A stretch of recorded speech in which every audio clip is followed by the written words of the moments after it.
The Masai Mara Reserve in Kenya, one of the world's greatest theaters for wildlife, with its ever-present actors, herbivores continuously on the move and stalking carnivores.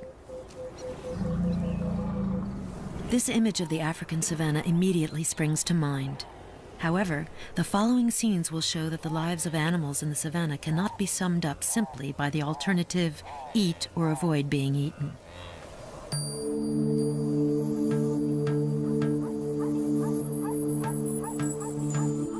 The sun is rising over the Masai Mara, a shrubby savanna on the border with Tanzania, covering some 1,500 square kilometers. The reserve is famous for the great migration of wildebeest, fleeing the burning hot plains of Tanzania each year.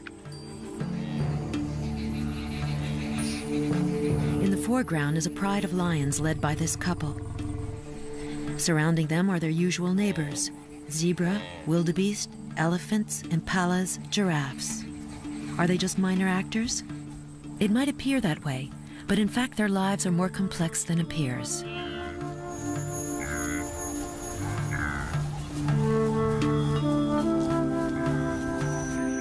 The mating of our stage animals, our actors, is in itself a play in several parts. The male lion has everything to boast about: a magnificent mane, a royal demeanor, and doe eyes to woo his partner. But she plays hard to get. That's her role. For the moment, the role of the male is to follow her, like her shadow.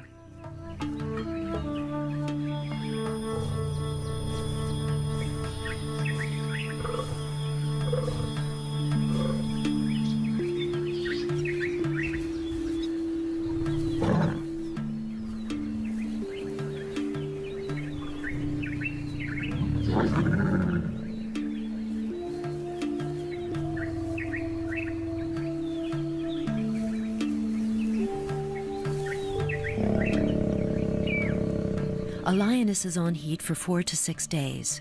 The prelude to mating lasts at least 24 hours. A cautious approach, a constant but discreet presence. Until she consents, the male has to display heroic patience.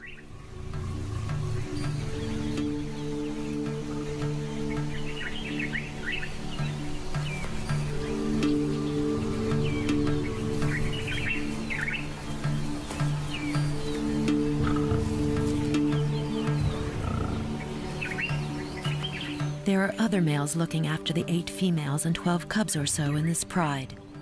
However, only one male can aspire to mate with the lionesses. It's the dominant male, reduced for a few days to the state of a bashful lover.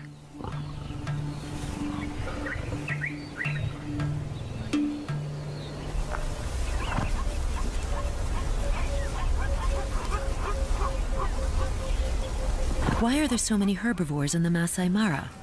Because we are now in February, a time when the savanna offers a fresh and protein-rich pasture with young grasses sprouting 2 to 3 weeks after the rains.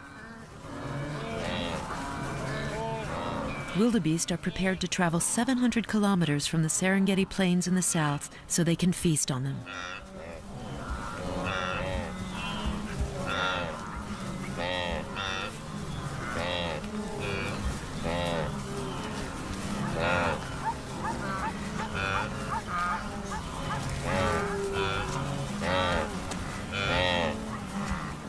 Zebra also migrate along the same route, on good terms with the wildebeest.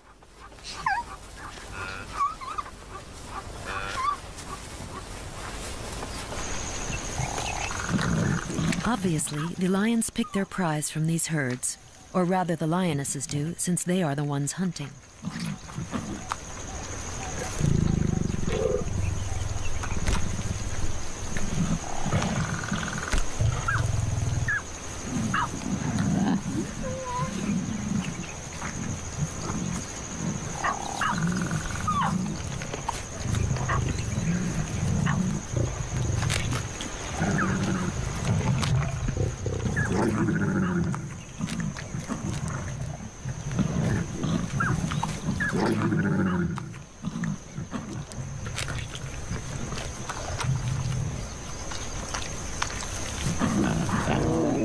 There is no precedence among lionesses at their dinner table. Each one gulps down as much as she can. The cubs with baby teeth cannot bite into the flesh like the older ones can. They are only invited to the feast so that they are not left unattended. It's also a way of getting them familiar with the smell of blood to awaken their killer instinct.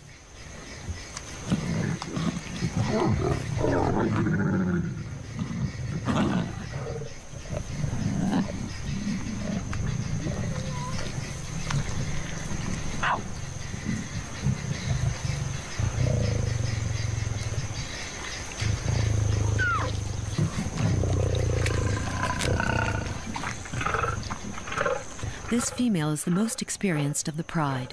She leads operations during the group hunt. Once she has eaten enough, she keeps a watch on the surroundings. Such a nice catch could attract a rival pride. If that were the case, watch out for the cubs.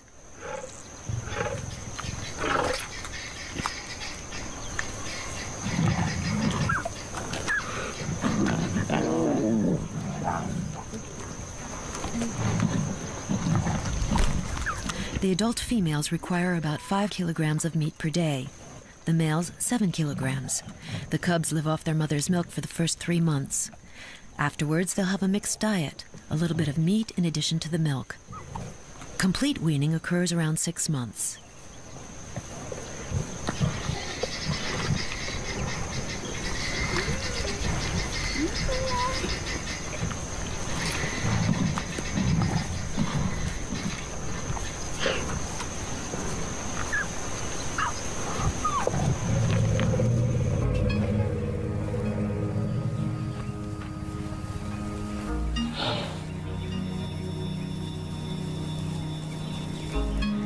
Walking for days and weeks to find the right plants is the fate of all herbivores on the Masai Mara. Elephants choose to browse early in the morning to avoid the heat of the day.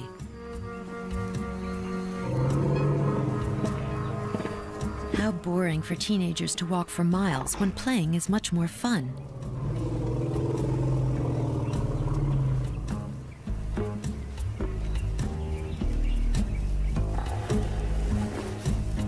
The matriarch, an old and experienced female, systematically leads the group. She has a good memory and knows by heart the tracks leading to the most plentiful sites, full of food. Every now and then, she tolerates a break. She knows the youngsters need to play fight to practice for real-life battles they'll have as adults. But when she decides it's time to leave, everyone goes. Well, nearly everyone. Except for this calf. He couldn't wake up from his nap, so he had to be prodded a bit.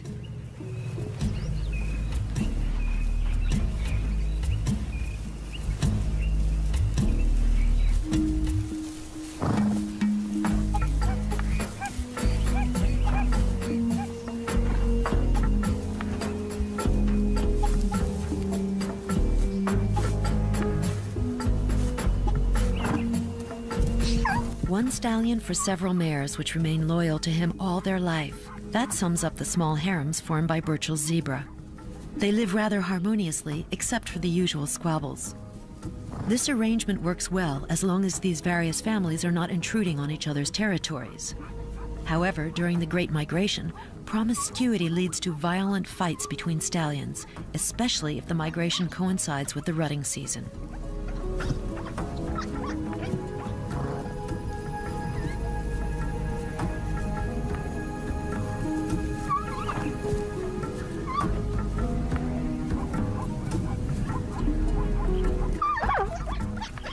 Foals practice these equestrian wrestles from a young age. To challenge the chief of a harem, or if need be, to escape from a predator's claws, a well-placed kick can kill a lioness.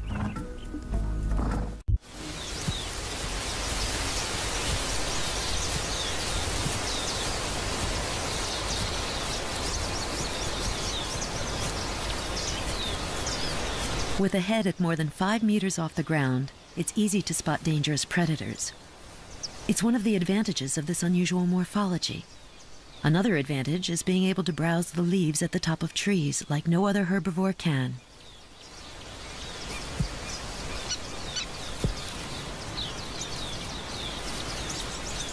These two Maasai giraffes are rival males. They try to intimidate each other by rocking their necks, a strange behavior known as necking. As neither wants to give in, it will end up in blows.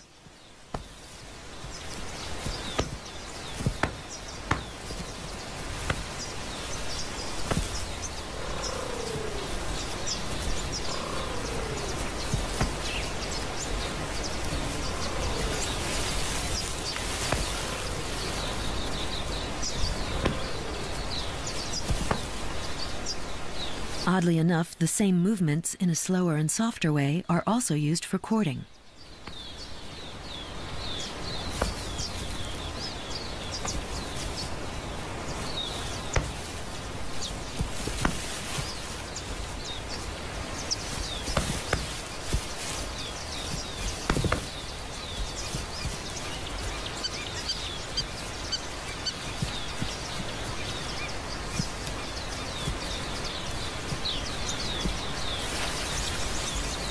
The Maasai giraffes live in small groups headed by a single male.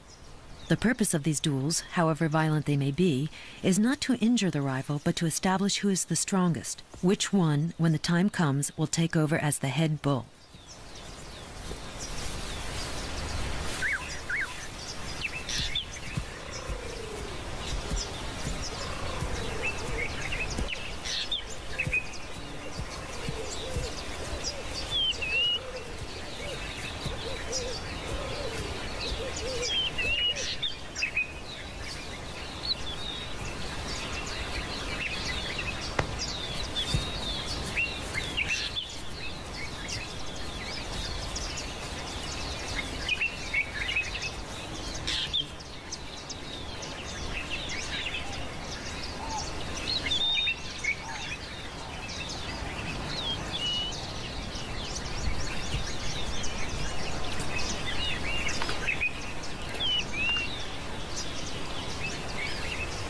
Giraffes rarely eat grass because of the acrobatics required to do so, but sometimes the urge to graze on young tender grass shoots or to smell something on the ground is irresistible.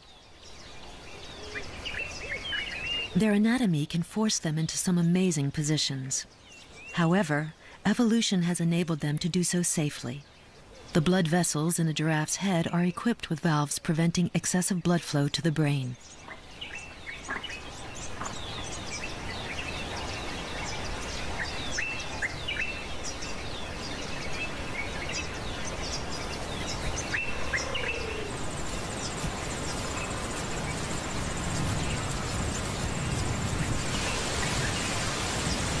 Throughout the day, groups of 30 to 40 females and calves travel in search of food.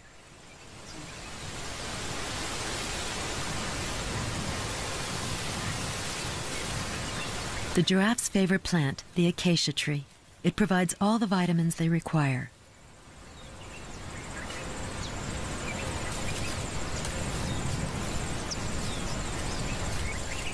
The acacia is full of spines, but they don't care. Their mouth is totally impervious to thorns, and their tongue flexible enough to grasp the leaves without being scratched.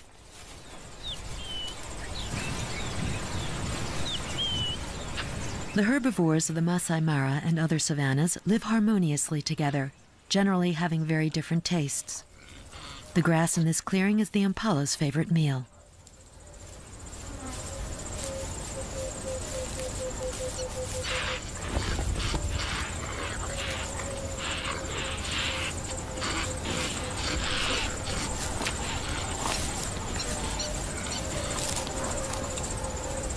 The nicely ringed horns are the pride of the males and have the power of seduction which the females cannot resist.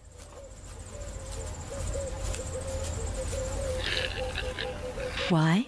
Because the size of the horns is a reflection of the male's virility, and the ladies only want the best partner for procreation.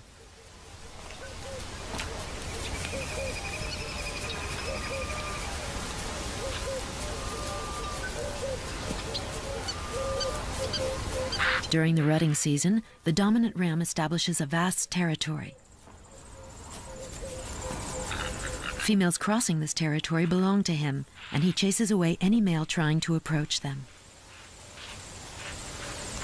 It's an exhausting task, especially as these large harems with 100 or more females attract many highly motivated rivals.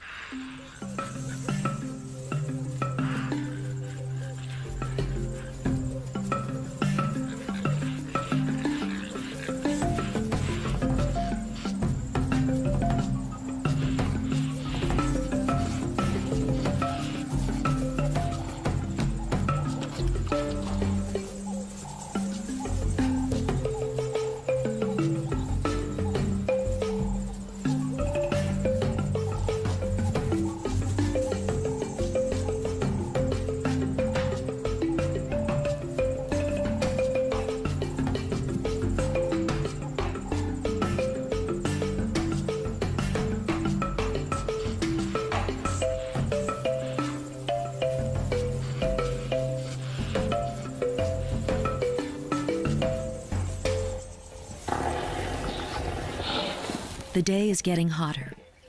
The matriarch knew how to get the group to a shaded area where the best grass of the season grows. This convivial moment encourages contacts and exchanges. Elephants have an endearing way to greet each other or to show mutual affection.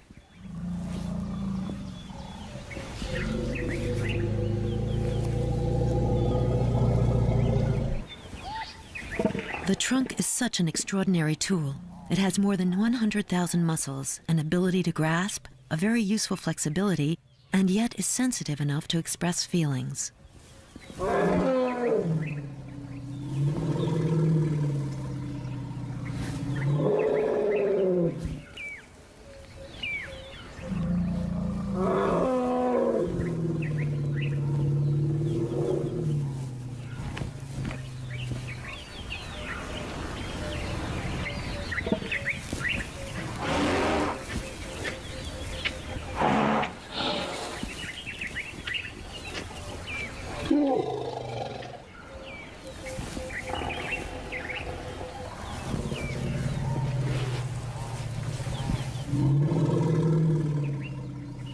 During these breaks, the calves are constantly watched over. Those which are not old enough to graze take the opportunity to suckle some milk. They are allowed until they're 3 or 4 years old. The young impalas have to become independent much earlier in life. Fawns are only breastfed for 5 months.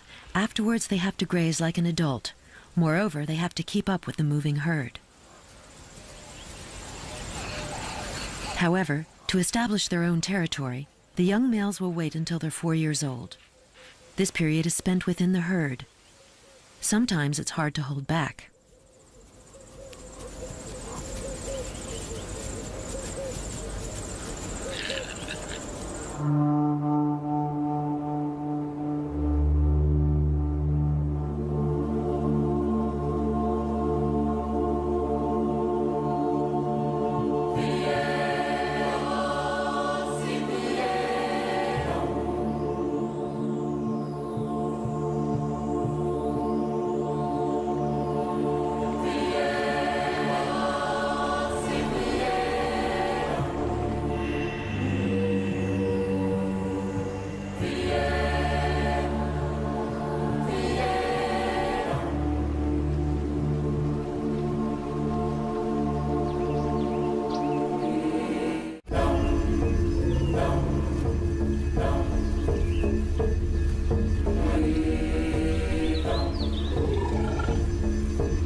The matriarch's daughter has just given birth.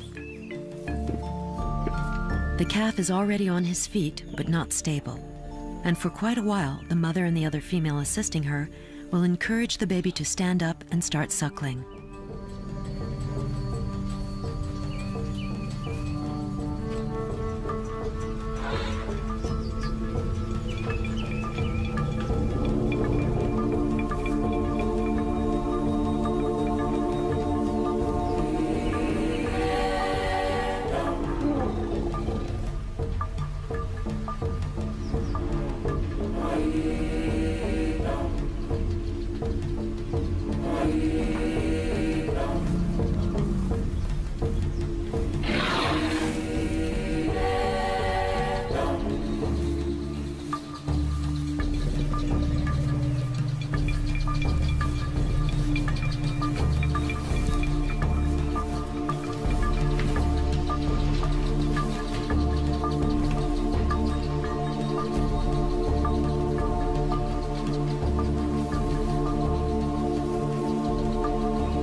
Come on, this is no time to give up.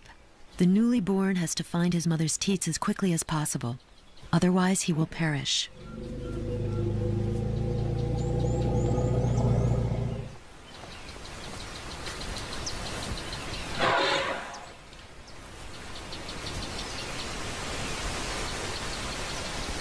There might be several other females accompanying and helping the mother giving birth. First, they act as midwives, freeing the calf from the fetal membrane, which kept the newborn nice and warm for 22 months. Then they stay around the newborn until he has started suckling, which can sometimes take hours. But none of the elephants lose patience.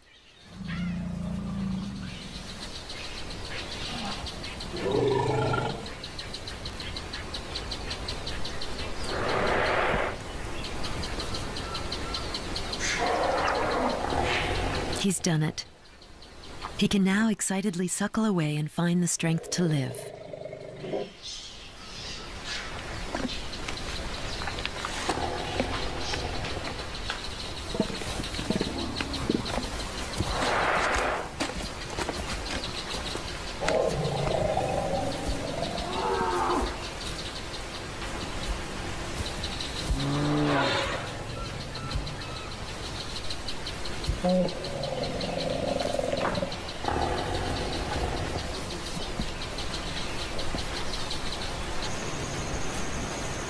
The eldest female instinctively takes charge in maintaining and passing on the collective memory of the family. She knows where to find the best pastures and water holes. And under the midday sun, they've got to drink.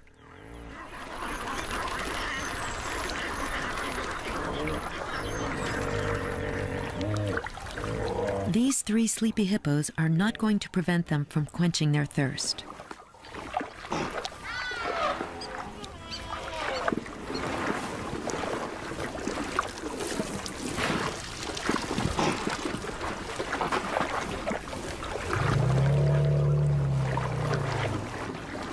"60 liters of water per day is the minimum they need to consume. This waterhole, as many others, also contains minerals that elephants can only find in such places.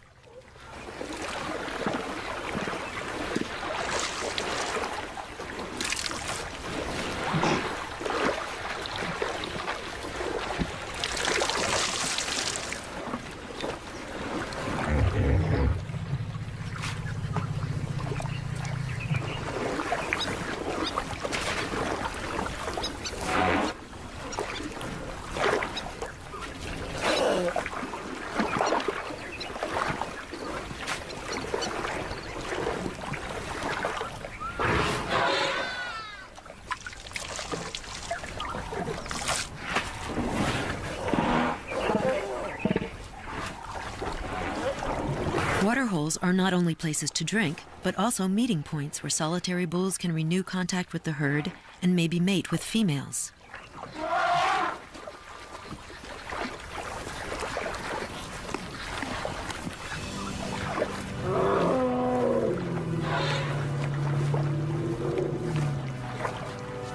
This waterhole was only used for drinking.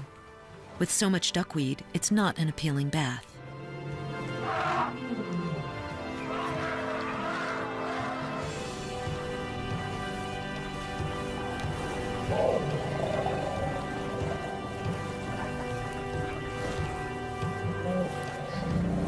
Bathing is crucial to get rid of the lice that dig themselves into the creases of the skin. Both normal bathing or a mud bath are effective to kill off parasites.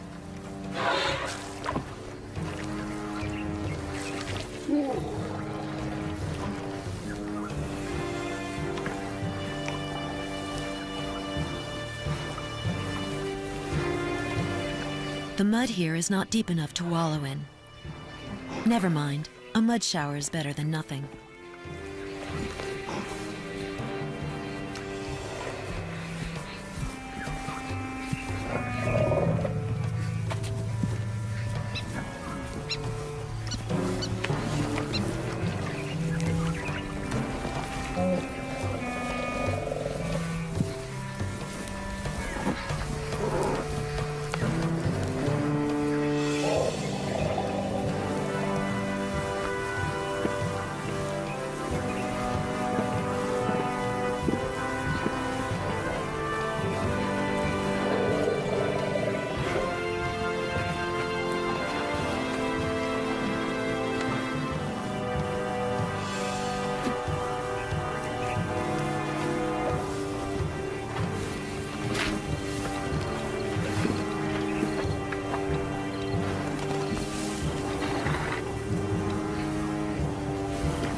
Spraying dust is another technique to get rid of the pests.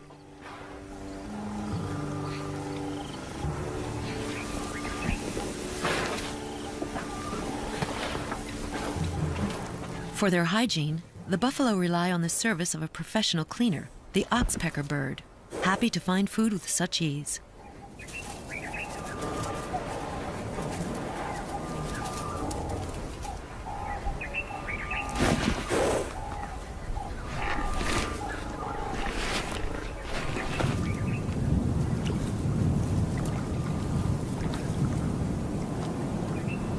A guard in a strange uniform. The Senegal jabiru, a cousin of the stork.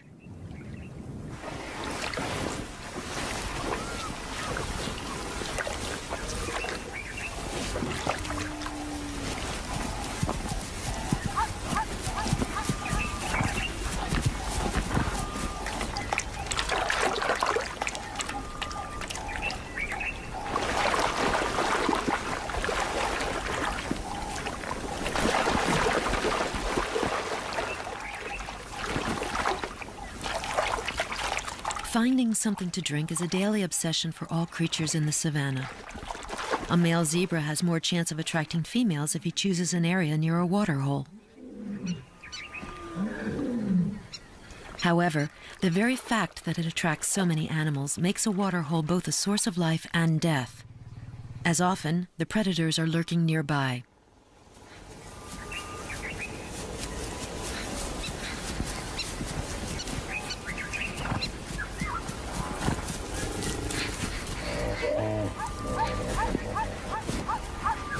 Grouping and standing together is the best defense strategy. Whatever happens, don't stray away or far from the herd. The hunters are just waiting for that.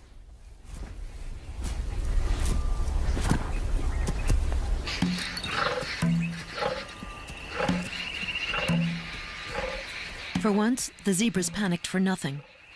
The lions were just coming to drink. However, the zebra struggling in the mud close by is now at their mercy.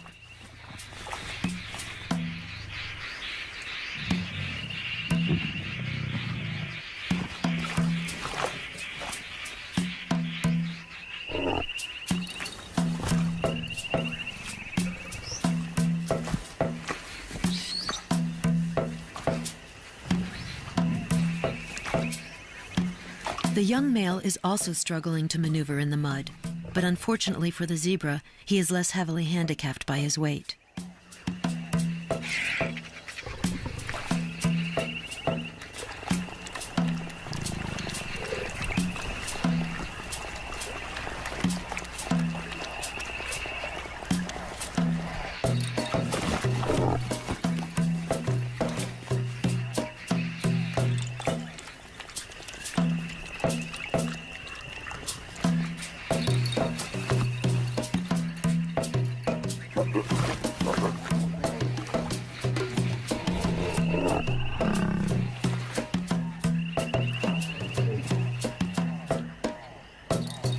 He could do with some help for the final kill, but the others seem reluctant to descend into the quagmire.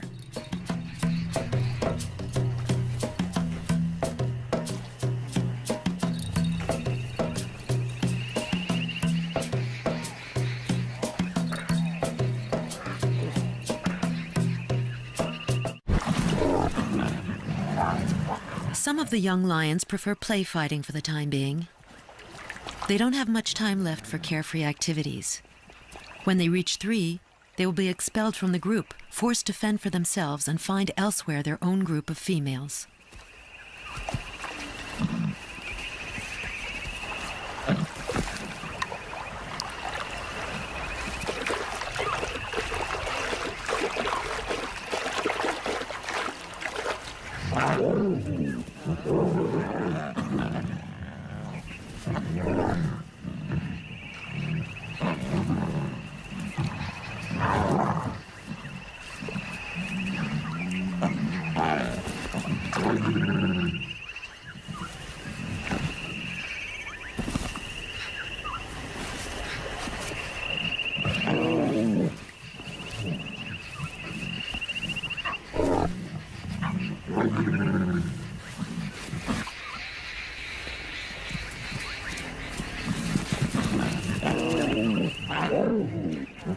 When they play fight and bicker, these adolescents prepare for their future as a dominant male and a hunter.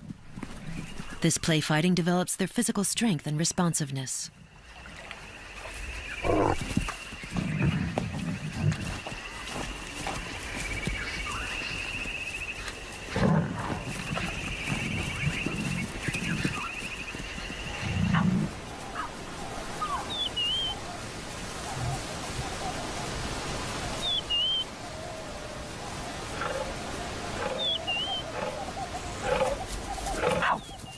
While the pride is busy elsewhere, a lioness takes care of the cubs. This is one of their community's rules: never leave a cub alone.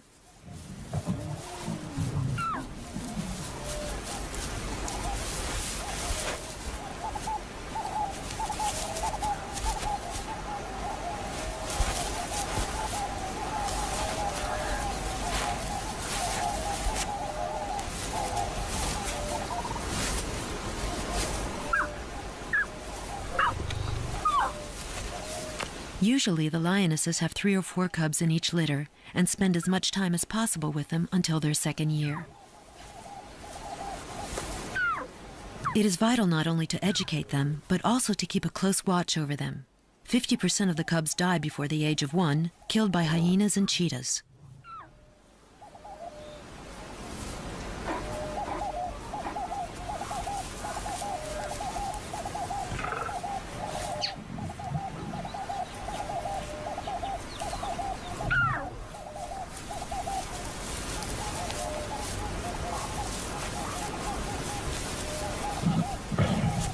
Whether her own or not, a lioness will breastfeed a cub.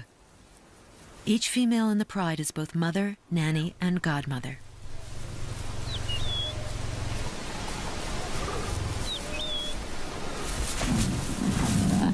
The hyenas and other hunters of the savannah are not the only danger for the cubs. Other lions may be a threat. The young bachelor males wandering in search of a pride to take over are sometimes hungry and aggressive, and therefore dangerous.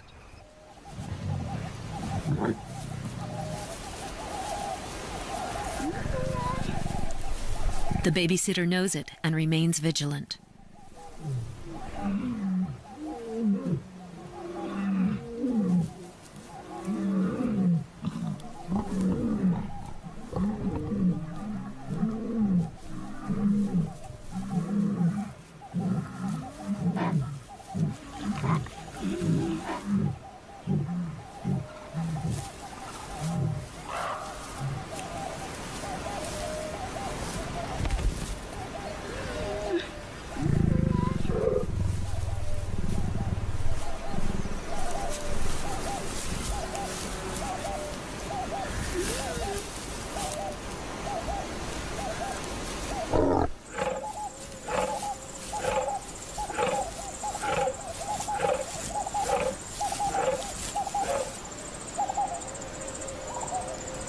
Even when he has already 1 or several partners, things are not easy for a male. Our lion is still trying to approach. However, he has made good progress and will hopefully shortly succeed.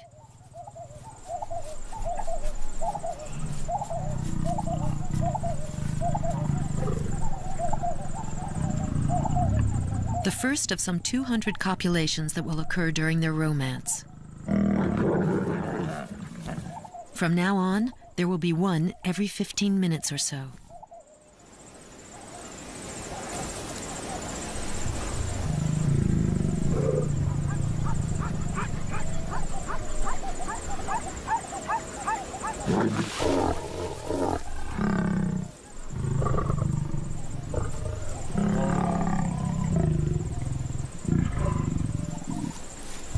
The lioness suffers when the male withdraws. It is this pain and repeated copulations that trigger ovulation. But this does not make life easier for the male.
Around a prey, lionesses don't have as much patience as during the long naps when it's too hot even to move. Although these naps always turn into endless play for the cubs.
At this young age, playing is not just about having fun. With somersaults, tumbling, racing, chasing, the cubs learn to adjust their behavior and to control their movements. That's how they establish their hierarchical status, their codes, and everything that will govern their adult life.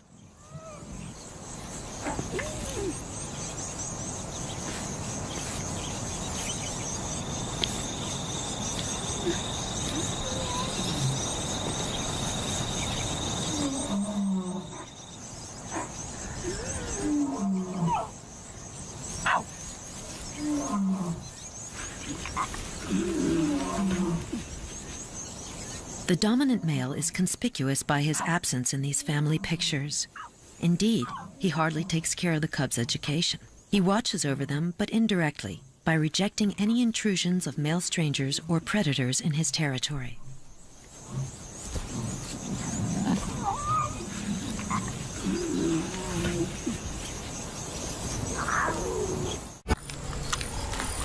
A leftover carcass. A wildebeest already half devoured by a group of lions. The scavengers of the savannah take their seat. Once abandoned, a carcass is free to be devoured by any animal. The jackals have no more rights over it than the marabous.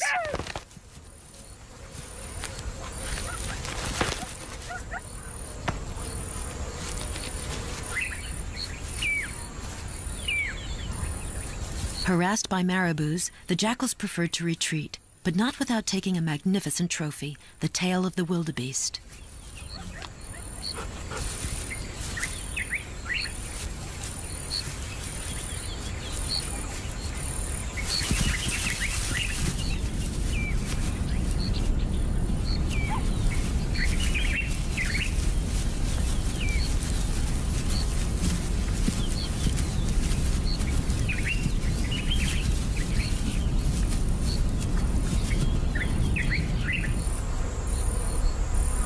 One of them eventually has some regrets. Why abandon such a nice prey? Why not come back for a second helping?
It's all very well to play, but it doesn't fill up the stomach. And when there's no carcass to be found, what choice is there but to hunt?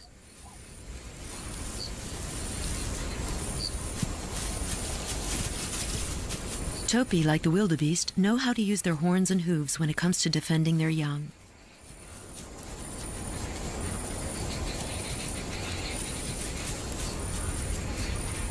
Is it really sensible to launch a solitary attack on a prey twice as large?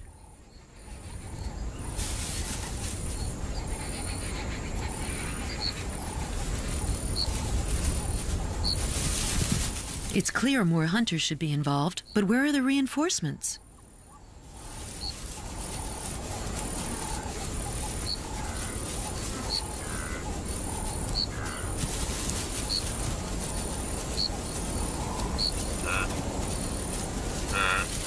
Here they are, but too late. All the herds are on alert.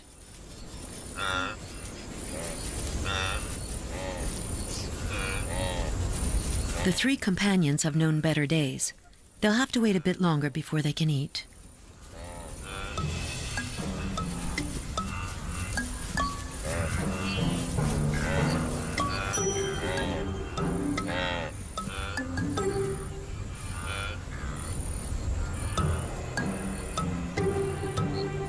The wildebeest are best known for the immense processions, marching towards their promised land.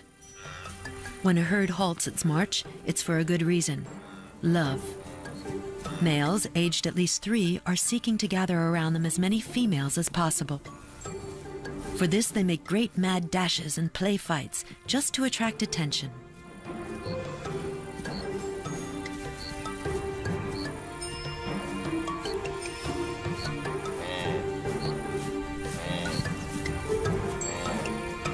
The excitement and nervousness of the wildebeest sometimes leads to odd behavior, as in the scene that follows. A baby, only a few hours old, is bullied by several adults.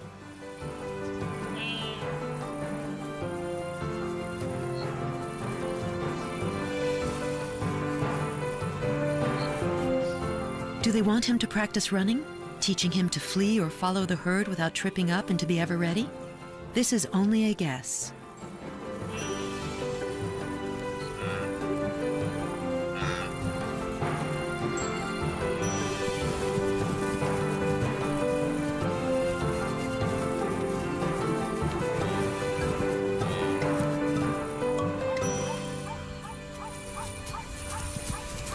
Instinctively, the little wildebeest follows his mother like her shadow. He risks losing her if he strays too far from her, especially when the herd is moving. He would surely die on his own, as no female would replace her. A mother wildebeest never nurtures another calf which is not hers.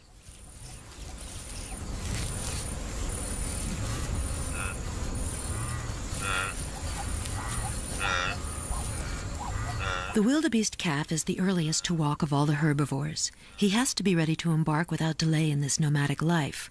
Only 10 minutes after birth, he's standing up and able to walk. Then he just tags along with the great collective movement, covering tens of thousands of kilometers per year, providing he overcomes the hazards.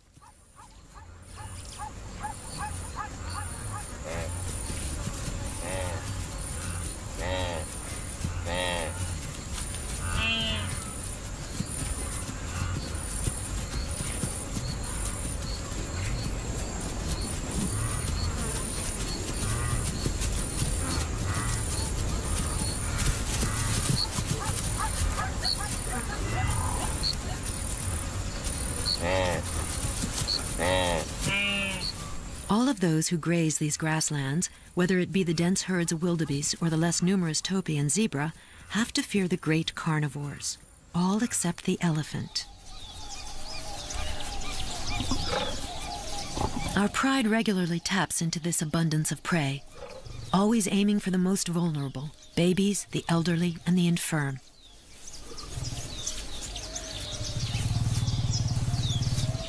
The lionesses must have had a good meal recently, as hunting is not on their agenda. The mood is rather affectionate and playful.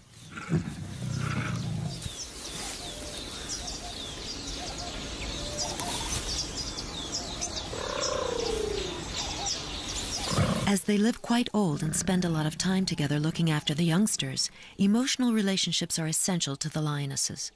This is displayed through physical contact. With such strong ties in the pride, the lionesses may work together in rebuffing unwelcome males.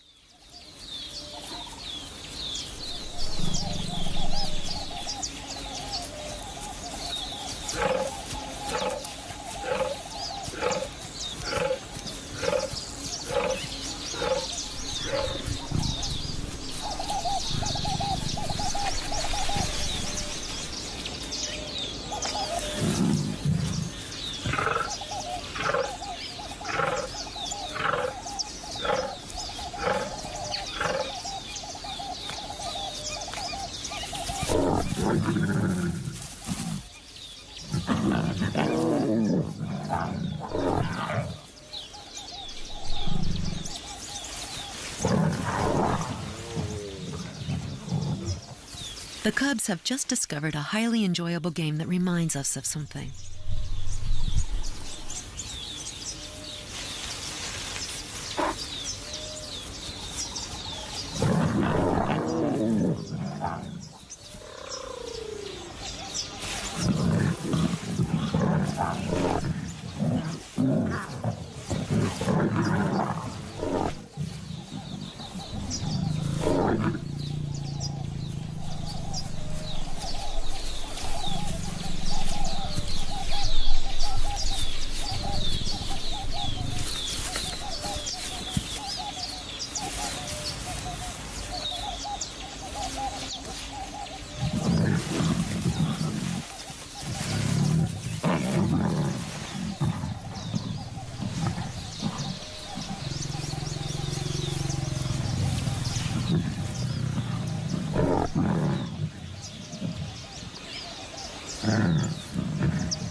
Third act in the love story of our two heroes. Romeo comes to claim or propose yet another copulation.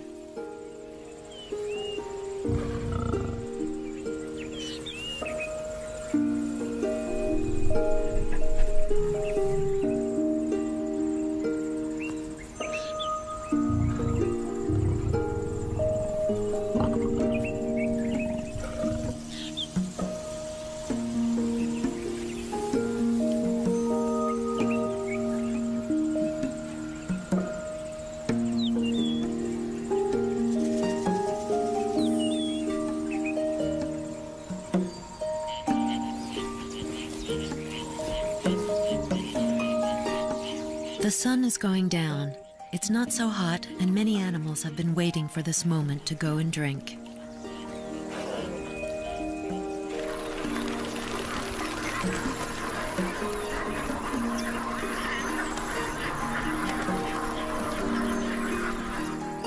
Around the lion's waterhole, everything seems to be slowing down, as if the fatigue of the day was felt by all of the animals. On this side of the waterhole, it is complete rest. Some understandably have succumbed to exhaustion.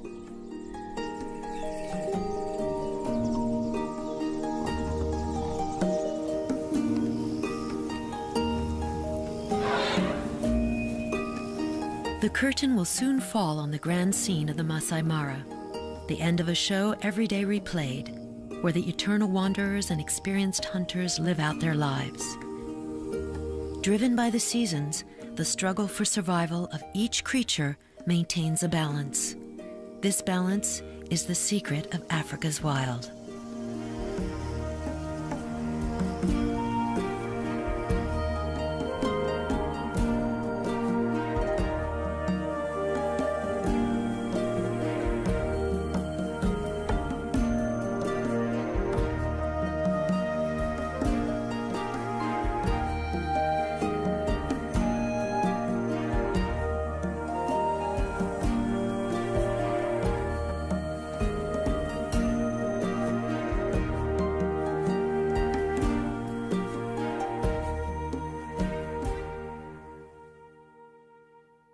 wildebeest, elephants, impalas, giraffes.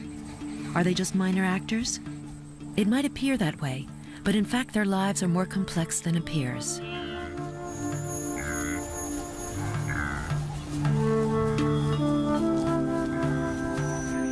The mating of our stage animals, our actors, is in itself a play in several parts. The male lion has everything to boast about: a magnificent mane, a royal demeanor, and doe eyes to woo his partner. But she plays hard to get. That's her role. For the moment, the role of the male is to follow her, like her shadow.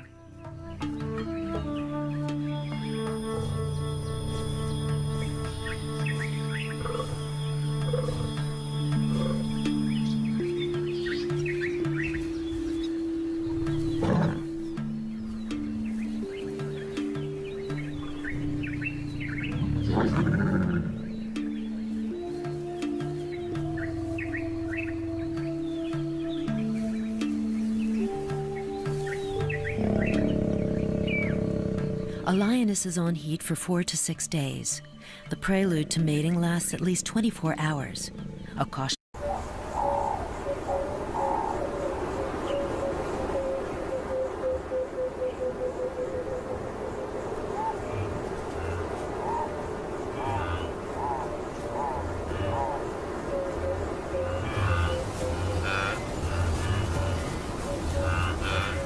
The Masai Mara Reserve in Kenya, one of the world's greatest theaters for wildlife, with its ever-present actors, herbivores continuously on the move and stalking carnivores.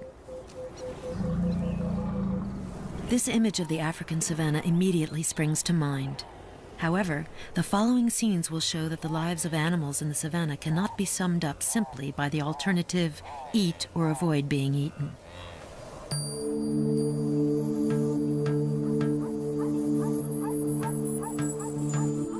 The sun is rising over the Masai Mara, a shrubby savanna on the border with Tanzania, covering some 1,500 square kilometers. The reserve is famous for the great migration of wildebeest, fleeing the burning hot plains of Tanzania each year. In the foreground is a pride of lions led by this couple. Surrounding them are their usual neighbors, zebra,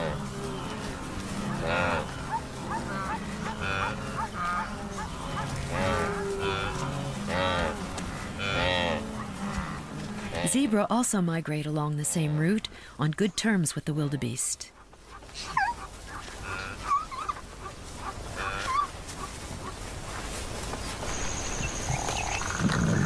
Obviously, the lions pick their prize from these herds, or rather the lionesses do, since they are the ones hunting.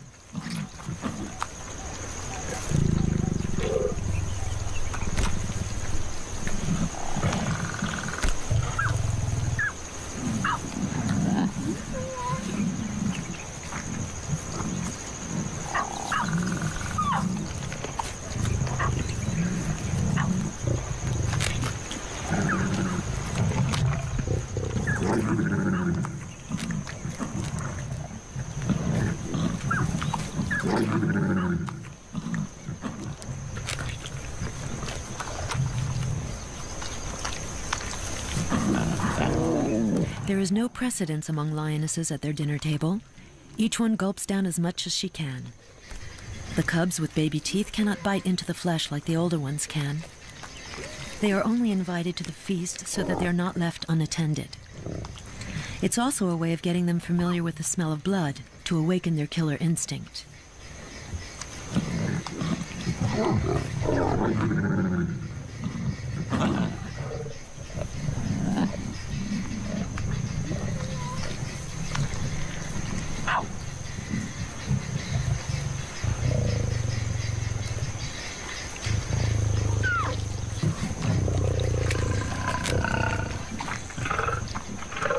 This female is the most experienced of the pride. She leads operations during the group hunt. Once she has eaten enough, she keeps a watch on the surroundings. Such a nice catch could attract a rival pride. If that were the case, watch out for the cubs.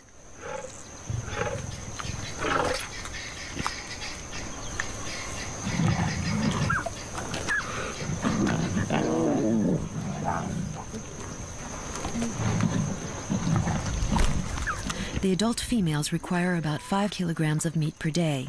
The males, 7 kilograms. The cubs live off their mother's milk for the first 3 months.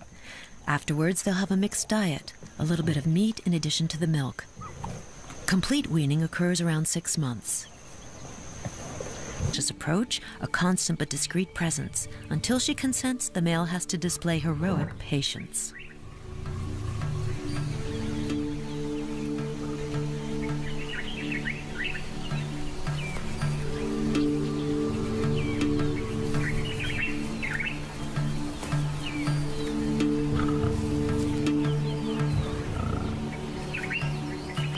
There are other males looking after the 8 females and 12 cubs or so in this pride. However, only one male can aspire to mate with the lionesses. It's the dominant male, reduced for a few days to the state of a bashful lover.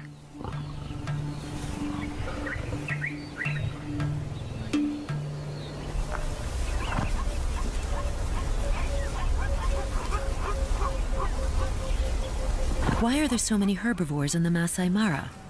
Because we are now in February, a time when the savanna offers a fresh and protein-rich pasture with young grasses sprouting 2 to 3 weeks after the rains. Wildebeest are prepared to travel 700 kilometers from the Serengeti Plains in the south so they can feast on them.